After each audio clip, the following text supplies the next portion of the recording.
शादी का दबाव बना रही थी गर्लफ्रेंड, चेहरे के पास सटाकर कट्टे से गोली मारी। यूपी में प्यार, बिहार में मर्डर।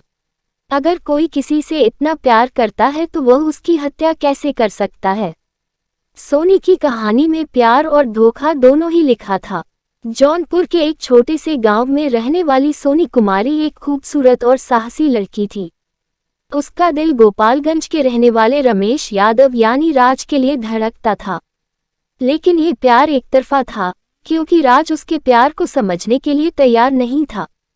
राज ने अपने भाई और दोस्तों के साथ मिलकर सोनी को धोखा दिया। उसने उसे मिलने के लिए गोपालगंज बुलाया, जहां उसने 3 अन्य लड़कों के साथ मिलकर जान से मारने का प्लान बनाया। फिर जो हुआ वो कोई सोच नहीं सकता था। चेहरे के पास सटाकर कट्टे से गोली मारी दी जाती है। कातिल तक पहुंच पाना और मृतका की पहचान कर पाना पुलिस के लिए आसान नहीं था। लेकिन सोनी के हाथ पर बने टैटू ने सारे राज खोल दिए। हत्या की ये खौफनाक कहानी उत्तर प्रदेश के गोपालगंज की है, जिसमें प्रेम और धोखे का खेल शामिल है।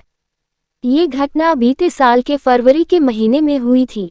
प्रेम कहानी जो कि बाद में नफरत में बदल जाती है, जिसकी वजह से एक जवान लड़की की हत्या हो जाती है। सोनी कुमारी की मुलाकात कुछ साल पहले राज से हुई और वे दोनों अच्छे दोस्त बन गए। उनकी दोस्ती इतनी बढ़ जाती है कि वे एक दूसरे से प्यार करने लगते हैं। कुछ सालों तक ये प्रेम प्रसंग ठीक चला, लेकिन सोनी की उम्र भी बढ़ने लगी और उसके परिवार वाले उस पर शादी का दबाव बनाने लगे कि सोनी को जल्द ही शादी कर लेनी चाहिए।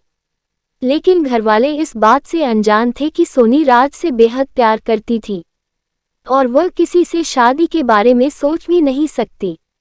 घर वालों का दबाव बनने लगा। सोनी को अब समझ नहीं आ रहा था कि वह क्या करे। उसने कई बार राज से इस बारे में बात करने की कोशिश की, लेकिन राज हर बार कुछ न कुछ कहकर बात को टाल देता था। सोनी अपने प्रेमी राज से शादी करने को तैयार थी, लेकिन उसका प्रेमी कहीं और शादी करने की सोच रहा था।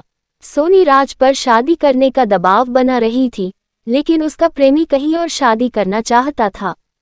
राज को लगा कि सोनी उसे छोड़ने वाली नहीं है और अगर वह इस दुनिया में रही तो उसकी शादी होना मुश्किल हो जाएगा।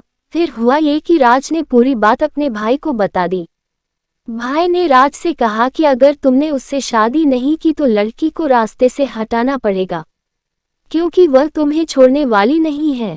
राज को भी अपने भाई की बात सही लगी। इसके बाद राज ने अपने भाई के साथ मिलकर सोनी को मारने की योजना बनाई।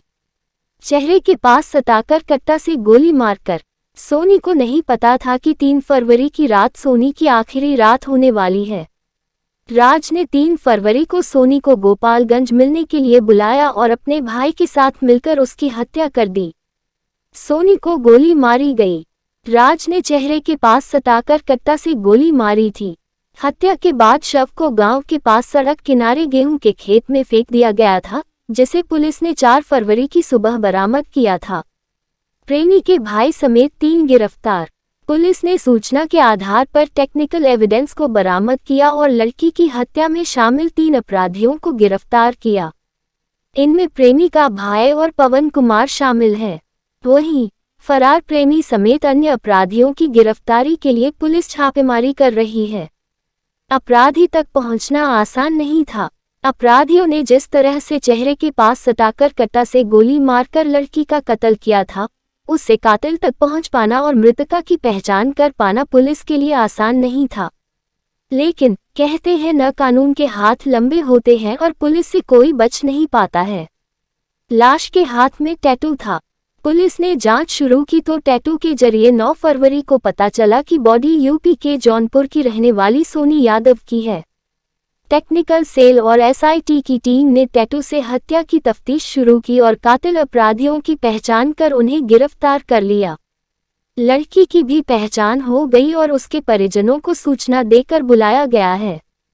वीडियो को जरूर लाइक करें और चैनल को सब्सक्राइब करना ना भूलें। नमस्कार।